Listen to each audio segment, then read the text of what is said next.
وَنُرِيدُ أَن نَّمُنَّ عَلَى الَّذِينَ اسْتُضْعِفُوا فِي الْأَرْضِ.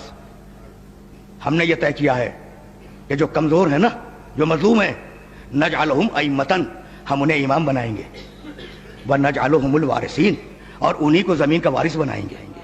وراثت انہی کے پاس ہے. اب ایک بات طے ہو گئی کہ جہاں امامت ہوگی وہی وراثت ہوگی، اور جہاں وراثت ہوگی وہی امامت ہوگی. تو اب سمجھ میں آیا کہ وراثت سے انکار کیوں ہوا تھا؟ نہیں، بات واضح نہیں ہوئی. بھائی جب بیٹی آئی اپنے باپ کی وراثت مانگنے کے لیے تو بیٹی نے 7 آیتیں پڑھی قرآن مجید سے. بھائی توجہ رہے. وَوَرِثَ سُلَيْمَانُ دَاؤُدَ، سلیمان نے داؤد کی وراثت پائی.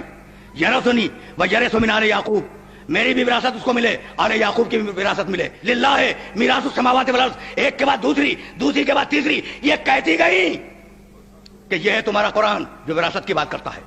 للذکر مثل حظ الانثیین، یہ ہے تمہارا قرآن جو وراثت کی بات کرتا ہے. تو 7 آیتیں پڑھی شہزادی نے اپنی وراثت کو اسٹیبلش کرنے کے لیے. کتنی؟ 7 آیتیں. آیتیں کیا ہیں؟ قرآن ہے نا. 7 آیتیں پڑھی شہزادی نے. بڑا اصرار کر رہا ہوں جملے کے اوپر. قرآن کی 7 آیتیں پڑھی اور جواب میں ایک حدیث پڑھی گئی. شہزادی قرآن پڑھ رہی ہے، جواب میں تم حدیث پڑھ رہے ہو. بھئی یہ تمہیں ہوا کیا؟ کل تک تو کہہ رہے تھے کہ کتاب کافی ہے.